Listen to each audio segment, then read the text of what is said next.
because after the presidential election results were announced on Sunday, there was a certain amount of crowing, certainly of relief among centrist politicians, who said that what this demonstrates is that although there are challenges from what they see as the extremes in French politics, nonetheless, the sensible people have won out. The adults in the room have won out. Emmanuel Macron, the incumbent president, neoliberal politician, won by 58.5% to 41.5% for the fascist Marine Le Pen from the Rassemblement National, the National Rally, the successor party to the Front National Front of Jean-Marie Le Pen, the father of Marine Le Pen. And straight away, those figures should be a warning, because far from it being the end of the advance of fascism in France, it shows a constant increase in the vote for the fascists. If you look at it over a period of time, the first time really they stood was in 1974, and they secured 0.75% of the vote. Very small number.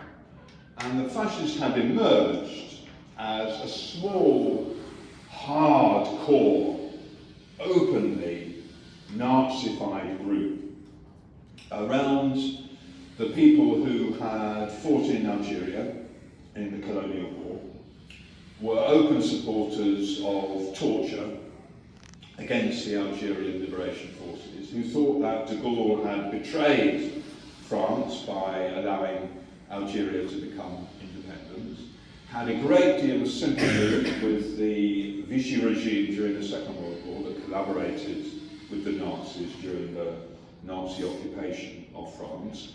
And many of these people had been involved in the OAS, which was a terrorist group which emerged, which carried out acts of murder and bombings and so on, both in Algeria and in France. They were a very hardcore group.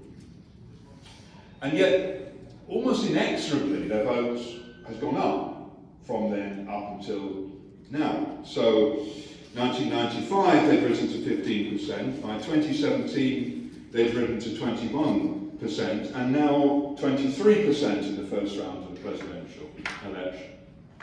Except it's worse than that, because in the first round of the presidential election, not only was there 23% for Marine Le Pen, there was also 7% for Eric Zemmour, who stood on a hard Islamophobic platform, more overtly racist actually than Le Pen.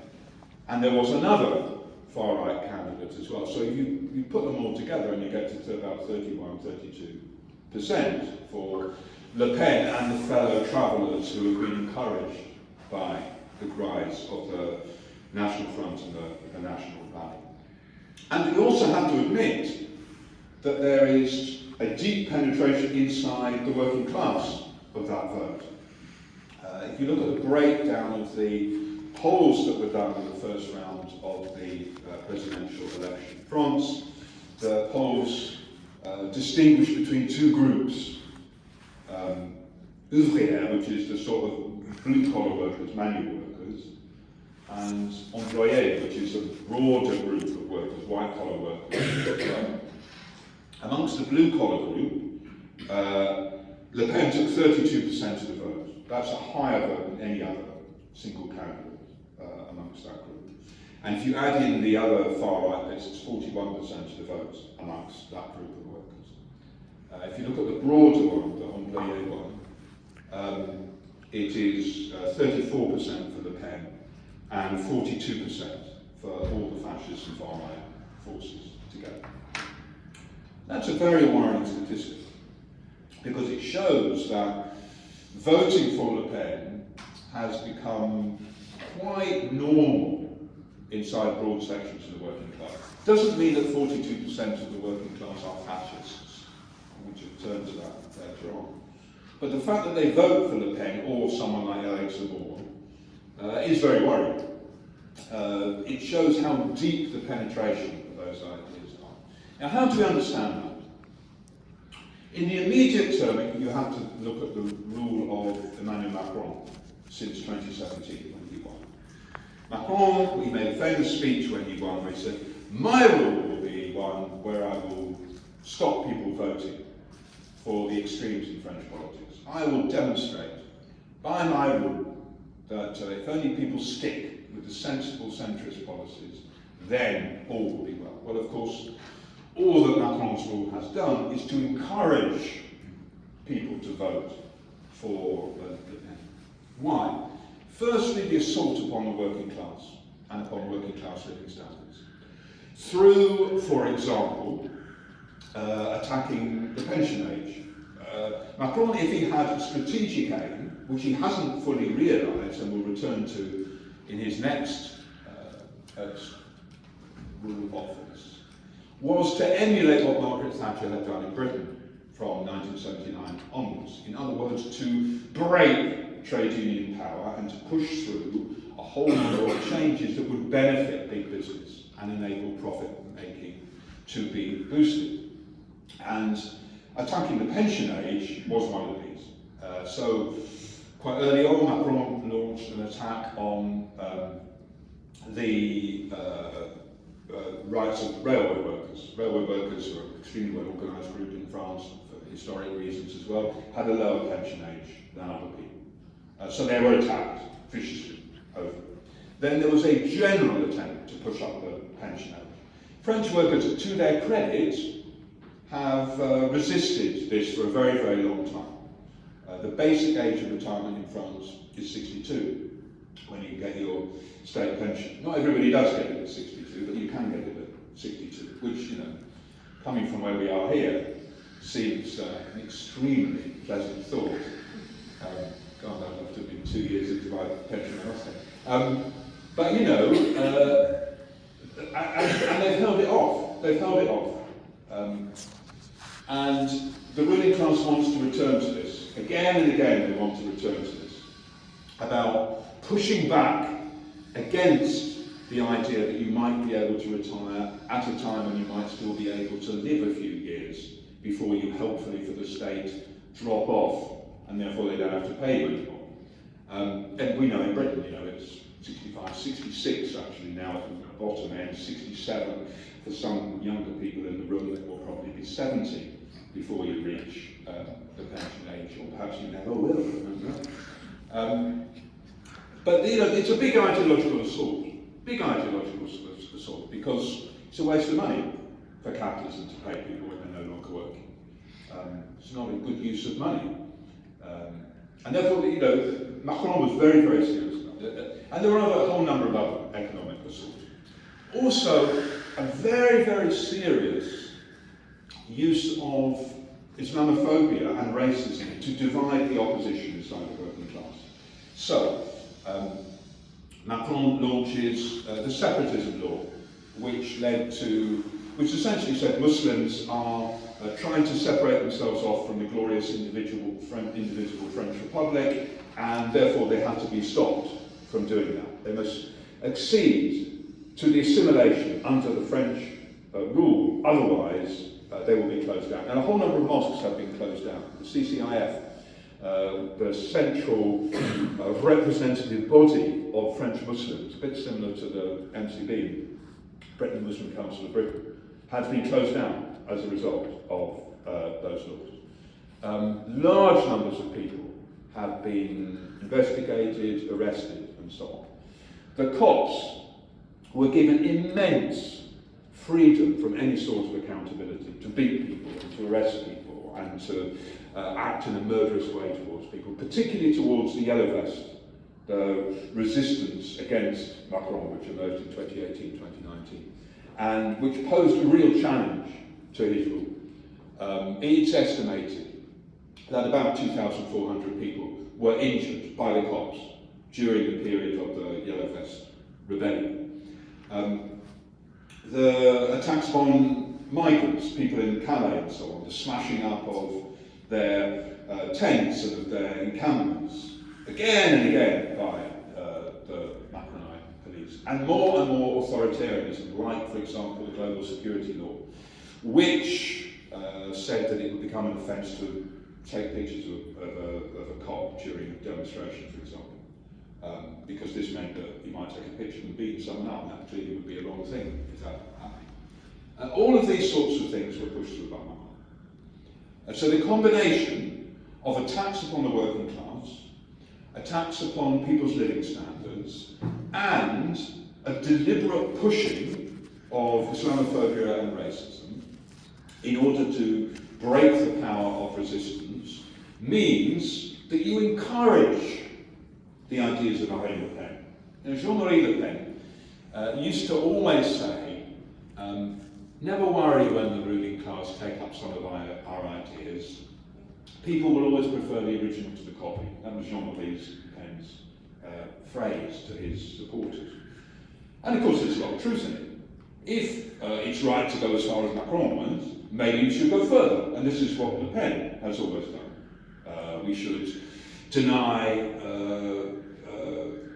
citizenship rights to people who were not born in France, and their children. We should ban the hijab in public places. We should harden the borders. We should deport people much, much more quickly. We should have, for the cops, an expectation, the default position should be that they always act in self-defense. So if they kill someone, we should begin from the fact that they did it from self-defense, and they should be backed up against protesters. So the immediacy of why the vote went up from 27 to 2022 is, I think, very, very clear. 5 years of Macron, disappointing people and so on. But the process is much more longer than that, because, and what I've described there is much longer than just the last 5 years. And really it begins from the 1980s. The 1980s, the end, the 70s you see, capitalism faces a series of crises.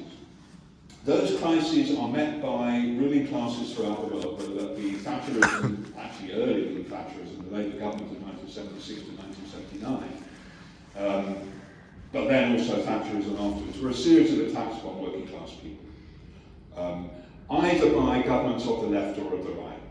In Britain, both Labour and Tory governments. In France, both traditional Conservative and the traditional Socialist Party regimes as well.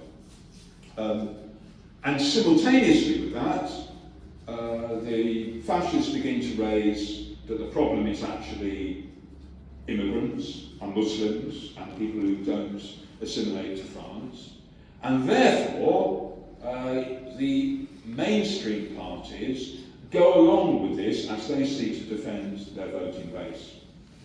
Disgracefully, in France, I think the vanguard of this was actually the Communist Party. If you look at who jumped first, it's the Communist Party who, for example, carried out an infamous assault in a place called Vitry, which is a suburb of Paris, where the communist mayor bulldozed a migrant hostel, a place where people from Mali had come who were seeking asylum in France. He bulldozed the hostel, and when this was criticised, Georges Marchais, the leader of the French Communist Party, led a demonstration of 10,000 people to support what the mayor had done, and to say that this was standing up for ordinary working class people in France. It wasn't racist.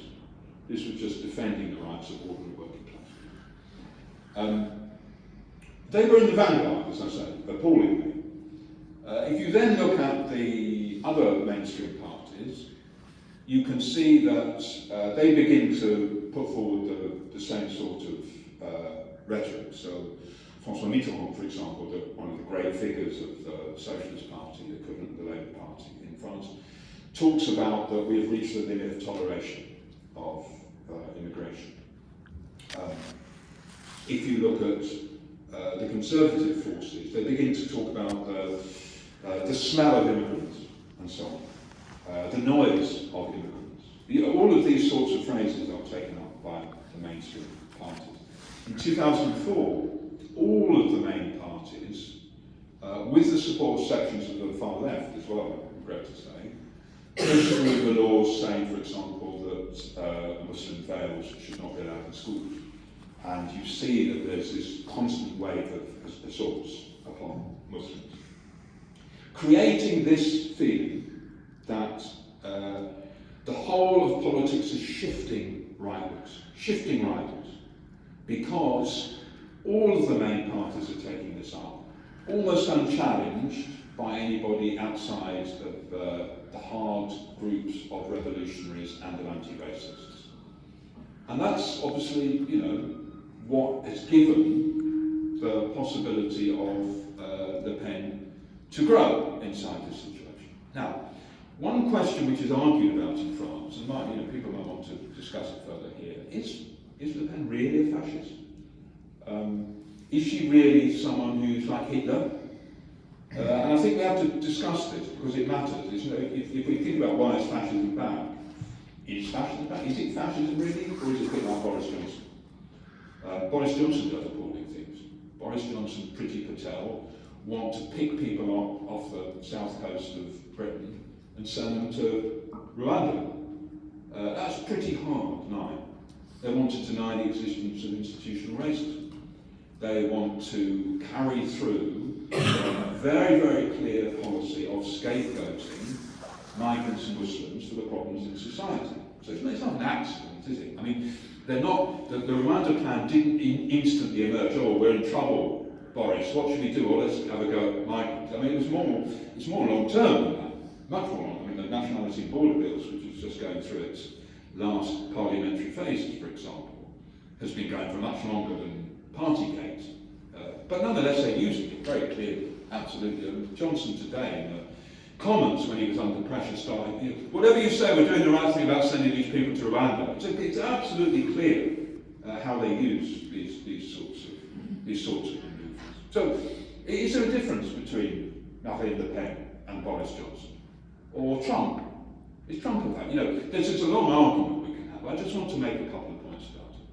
Firstly, had Marine Le Pen won on Sunday, it would not have been like the 1933 in Germany. It would not have been like Hitler becoming Chancellor. There is a difference. And the difference is this. If you look at what fascism is about, it's not just about having a series of right-wing policies.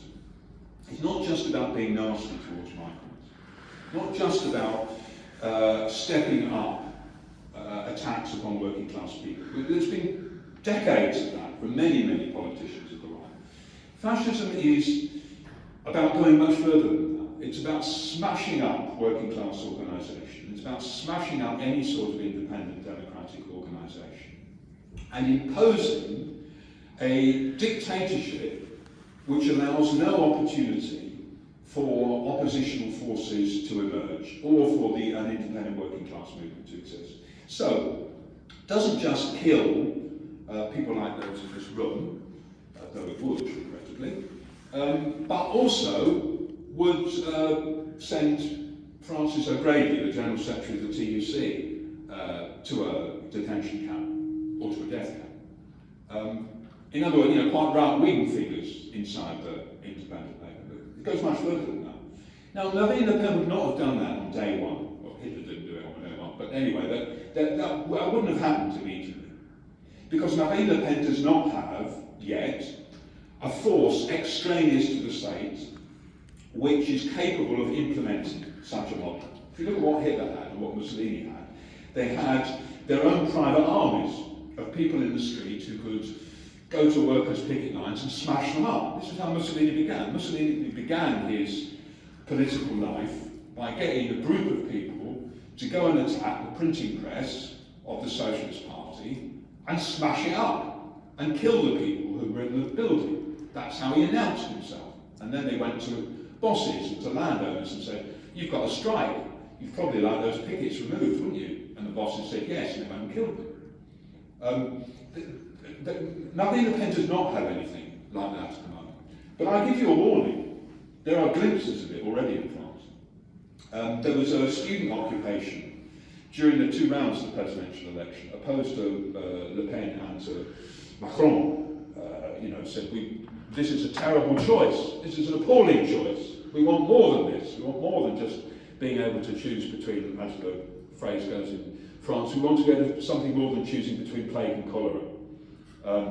We want to go beyond this choice that is offered us. One of those occupations was removed not by the college authorities or by the cops. The Sorbonne one was removed by the cops. The one in one of the other universities was removed by a group of people called Generation Zemmour, a group of young people who were supporters of Eric Zemmour, who went in and smashed it up and broke it up. There have been a number of other attacks upon Muslim organisations, upon LGBT plus groups, upon leftist groups, upon anti-fascist groups and so on, by people who are not part of the state. Now, it's small in France at the moment. I don't want to overstate it, but it does exist. It does exist. And my guess is, because I don't think actually Le Pen is going to do very well in the next round, in the parliamentary elections that are coming on the 12th and 19th of June, I think there'll be more of this in France. And I think there are a number of examples where you can see where fascist characters do win elections. They then carry out their policies mostly through the state, through the existing state, but also then begin to encourage these extra parliamentary forces from below, the sorts of figures that actually both Mussolini and Hitler created. And they do want to go much, and I think that's one of the things that Le Pen would very much have encouraged had she become president. And we should also recognise that there is deep support for Le Pen and figures like her, thank you very much, inside the state machine itself. So there was a COP magazine which did a survey of police people, and it found that 42% of them were voting for Eric Zemmour. As I said, the most overt Islamophobic figure, one who openly peddles the great replacement theory, which is one of the central elements of white supremacy, that white people in Europe are being replaced deliberately by Muslims and by black people, probably with Jews in the background making this happen. One of the most filthy white supremacy ideas put forward by Eric Zemmour. 42% of Copts were voting for Zemmour, and overall, over 60% were voting for Zemmour or Le Pen or another figure of the parliament. That's nearly 2/3 of Copts are voting for those sorts of people. So don't be surprised how they act towards protesters or Muslims or black people. That matters because if you had President Le Pen, or if you have Jair Bolsonaro in Brazil, or if you have Viktor Orban in Hungary, which all of these are similar processes, by the way, similar sorts of processes going on, then you can see the rise of fascism. Now, I want to spend my last few minutes talking about the left, because I haven't talked enough about the left so far. Because if you think about what's happening in France, there's a big bloc around Macron. Macron takes about 1/3 of the vote. There's a big bloc around the far right, the fascists, which take about 1/3 of the vote. And then there's another 1/3, which the central element is Jean-Luc Mélenchon of France Insoumise, Unbowed France, it's normally presented as, or the Popular Union, which is being created around. And that really matters. I mean, it's really important that 1/3 of people still vote for the left. And you'll notice, by the way, the centre parties, the main Tory party, and the main equivalent of the Labour Party have virtually ceased to exist in France. The centre has completely collapsed. Valérie Pécresse, the equivalent of the Tory party candidate, got 4.8% of the vote. Not quite enough to get her money back for her expenses, which means that she ended up crowdfunding desperately. Please, I've borrowed 10 million euros. Can someone please give me the money? The equivalent of the Labour Party, the Socialist Party, got 1.7% of the vote. I mean, can you imagine in Britain, the Tories and the Labour Party together getting 6.5% of the vote?